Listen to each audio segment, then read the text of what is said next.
जय माता रानी दोस्तों, मैं सीमा आप सभी का स्वागत करती हूँ आपके अपने चैनल राधा कृष्ण ऑफिशियल में। उम्मीद करती हूँ आप लोग बहुत अच्छे होंगे। तो ये बताने के लिए कमेंट बॉक्स में जय छठी मैया जरूर लिखिएगा। तो चलिए दोस्तों, आज हम इस वीडियो में खरना से संबंधित सभी महत्वपूर्ण बातें जानेंगे कि खरना हमें कैसे करनी है, उसका पूजा विधि क्या है, उसका नियम विधि क्या है, एक साड़ी से हम छठ पूजा का व्रत कैसे करेंगे और पैकेट का आटा हम इस्तेमाल कर सकते हैं छठ पूजा में या नहीं कर सकते हैं। तो इसी प्रकार के बहुत सारे महत्वपूर्ण बातें आज हम इस वीडियो में जानेंगे।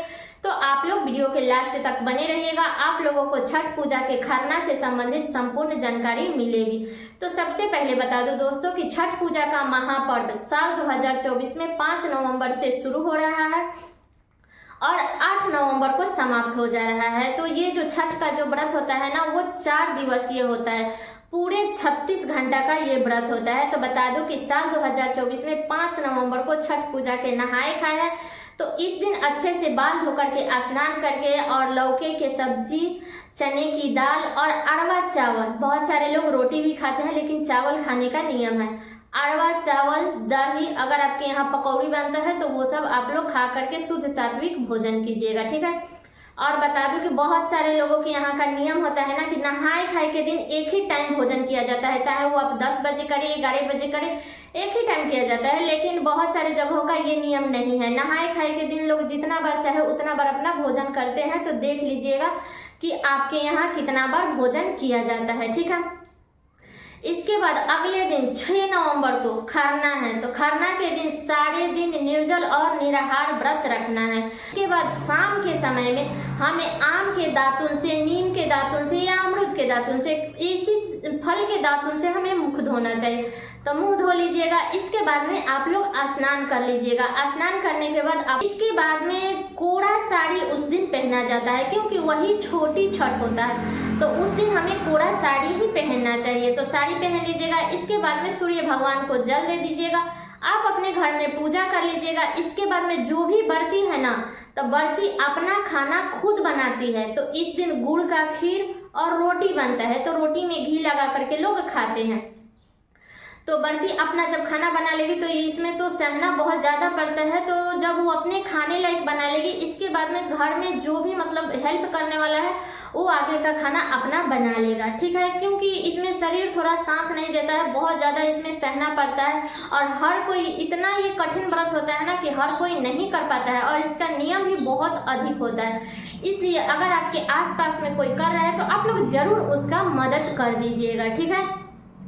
तो इसके बाद जब आप खीर रोटी बना लेते हैं, इसके बाद में आपको नेवज निकालना है। तो आप लोग एक थाली में खीर और एक थाली में रोटी लेकर के आसन लगा करके और बैठ जाइएगा। और बता दूं कि खरना पे आपको नाक से लेकर के और मांग तक सिंदूर लगाना चाहिए। नाक से सिंदूर लगाया जाता है, उसी पे तेल भी लगाया जाता है, इसके बाद तेल नहीं लगाया जाता है, ठीक है। तो आप लोग तेल और सिंदूर लगवा लीजिएगा, जो ही घर में है उनसे लगवा लीजिएगा। अगर कोई नहीं है तो आप खुद से भी लगा सकती है। इसके बाद में हमें नेवज निकालना है। तो नेवज केले के पत्ते पर निकाला जाता है। अब आपके यहाँ अगर मिल जाता है तब तो सबसे अच्छा है, नहीं मिल रहा है तो आप लोग प्लेट वगैरह में निकाल सकते हैं, कोई दिक्कत नहीं है। क्योंकि हर जगह पर हर चीज़ अवेलेबल नहीं रहता है। लेकिन अगर केले के पाता पर निकाला जाए तो सबसे अच्छा रहेगा। तो केले के पाता पर आप लोग नेवज निकाल दीजिएगा। तो कितने लोग हैं जो 6 रोटी का जोड़ा निकलता है और कितने लोग हैं जो 7 रोटी का जोड़ा निकलता है, 2-2 रोटी 2-2 रोटी 3 जगह रखते हैं तो 6 रोटी निकालते हैं। तो देख लीजिएगा आपके यहाँ कैसे निकाला जाता है। तो पहले रोटी रख दीजिएगा केले के पत्ते पे, उसके ऊपर से खीर, गुड़ का खीर बनता है तो खीर रख दीजिएगा। इसके बाद उसके ऊपर से केला आदि और मूली, यही सब रखा जाता है क्योंकि वही छोटी छठ होती है। तो आप लोग नेवज निकाल दीजिएगा। इसके बाद में आप लोग धूप बत्ती, उस दिन तो हवन किया जाता है।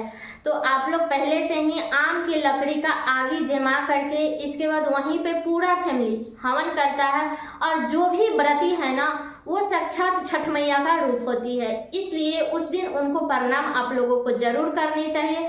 तो मुड़ी पटक करके आप लोग प्रणाम जरूर कर लीजिएगा, हवन कर लीजिएगा।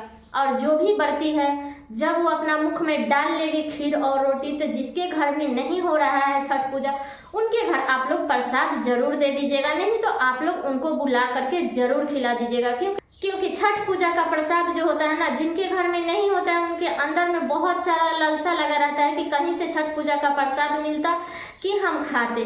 तो जिनके घर में होता है और जिनके घर में नहीं होता है उनके घर आपको जरूर देना चाहिए, उनको बुला करके जरूर आप अपने घर में खिला लीजिएगा, ठीक है।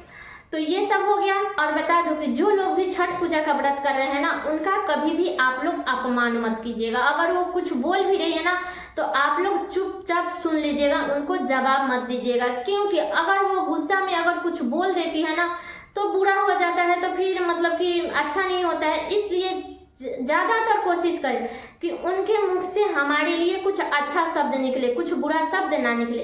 इस बात का आप लोग ध्यान रखिएगा। तो इसी नियम विधि के साथ में हमें खरना करनी है। तो ये हो गया खरना के नियम। अब चलिए जान लेते हैं कि हम पैकेट वाला आटा इस्तेमाल कर सकते हैं। तो देखिए, इसमें तो पैकेट वाला आटा इस्तेमाल नहीं करना चाहिए, क्योंकि पैकेट वाला आटा में ये थोड़ी ना रहता है कि सिर्फ गेहूं ही रहता है, नहीं, उसमें जौ बाजरा ये सब मिक्स रहता है आटा। कभी भी रेडीमेड चीज़ अच्छा नहीं होता है। तो अगर आपको गेहूं मिल जाता है तो आप उसको अच्छे से चून करके अच्छे से धो के उसको सुखा दीजिएगा। इसके बाद उसका आटा पिसवा करके तब आप लोग छठ में यूज कीजिएगा। अगर गेहूं नहीं मिल रहा है तो कहीं अगर आसपास में चक्की है तो वहां पे पता कर लीजिएगा। अगर वहां पे आटा मिल जा रहा है तो आप वहां से आटा लेकर के उससे छठ पूजा का व्रत कीजिएगा। और नहीं तो मजबूरी में क्या करेंगे, जिसको नहीं मिल रहा है वो क्या करेगा, रेडीमेड आटे से ही करेगा। लेकिन अगर घर का आटा हो तो सबसे श्रेष्ठ रहता है। अब नहीं मिलने पर अब पैकेट का भी आटा यूज कर सकती हैं, ठीक है। तो ये भी बात क्लियर हो गई। अब चलिए जान लेते हैं कि एक साड़ी से हम छठ पूजा का व्रत कैसे करेंगे। तो देखिए, एक साड़ी से आप छठ पूजा का व्रत ऐसे करिएगा कि खरना के दिन जो कोरा साड़ी आप रखी है वो पहन करके आप खरना कर लीजिएगा। तो आप लोग फिर पूछेंगे वो तो जूठा हो जाएगा, तो फिर हम अर्घ कैसे देंगे। तो बता दो कि जब आप खरना कर लेते हैं, इसके बाद उस साड़ी को आप लोग पानी में खंगार करके और उसको फैला दीजिएगा। जब वो सूख जाता है तो आप लोग साँझ घाटे के टाइम में, जिस दिन हम लोग डूबते सूर्य को अर्घ देते हैं, 7 नवंबर को अब की दान साल 2024 में डूबते सूर्य को अर्घ देना है, पहला अर्घ उसको बोलते हैं। तो उस दिन आप लोग उस साड़ी को खंगार के पसार दीजिएगा। जब वो सूख जाता है तो वही पहन करके आप लोग छठ का अर्घ दे दीजिएगा। नहीं तो छठी मैया का दिया हुआ उतना है तो आप लोग 2 साड़ी भी पहन करके कर सकते हैं। खरना पे पहन लीजिए और एक पहला घाट को पहन लीजिए, और जो खरना के दिन पहनी है वो पारण के दिन आप लोग पहन लीजिएगा, ठीक है। तो टोटल आपकी मर्जी है। तो जो लोग भी पहली बार छठ उठा रहे हैं ना, तो थोड़ा वो लोग अपना सोच समझ करके उठाएंगे कि अगर आप पहली बार अगर कोरा कोरा से कर रहे हैं तो जब तक आपको छठ करना है तब तक आपको कोरे कोरे साड़ी से ही करना है। तो इस बात का आप लोग ध्यान रखिएगा। तो थोड़ा सा सोच समझ करके कर लीजिएगा। नहीं तो जिनको मतलब कि उतना सामर्थ्य नहीं है वो अपना चाहे तो एक साड़ी से भी कर सकते हैं, ठीक है। तो ये बातें क्लियर हो गई। और कल मैंने पीरियड के बारे में एक वीडियो डाली थी, तो उसमें ये नहीं बताई थी। देखिए, अगर आपका पीरियड मतलब ऊपर नीचे होता है तब तो कोई दिक्कत ही नहीं है, 2 दिन आगे भी जाता है 2 दिन पीछे भी जाता है। तो अगर आप लोग इससे बचना चाहते हैं तो आप लोग मेडिसिन ले सकते हैं, क्योंकि मेडिसिन लेने से ना आगे की तरफ चला जाता है। तो जिसका भी उस टाइम का मतलब कि है कि हाँ इस टाइम पे आएगा, तो उससे पहले आप लोग मेडिसिन ले लीजिएगा, सबसे अच्छा रहेगा, ठीक है। तो सारी बातें क्लियर हो गई। उम्मीद करती हूँ कि आप लोगों के लिए वीडियो बहुत ही उपयोगी होगा। तो ये वीडियो मेरा यहीं तक का था। कैसा लगा ये वीडियो आप लोग कमेंट करके जरूर बताइएगा। चैनल पे नए आए हैं तो सब्सक्राइब कर लीजिएगा, बेल आइकन को प्रेस कर दीजिएगा, जिससे मेरे वीडियो का नए नोटिफिकेशन आप सभी के पास में सबसे पहले पहुंचे। और वीडियो को लाइक कर दीजिएगा, क्योंकि आपके एक लाइक से मुझे बहुत ही मोटिवेट मिलता है। तो वीडियो को लाइक कर दीजिएगा और वीडियो को शेयर कर दीजिएगा, ताकि हर किसी को ये जानकारी प्राप्त हो सके खरना से संबंधित। तो चलिए दोस्तों, मिलती हूँ अगले वीडियो में किसी नए वीडियो के साथ में। तब तक के लिए नमस्कार।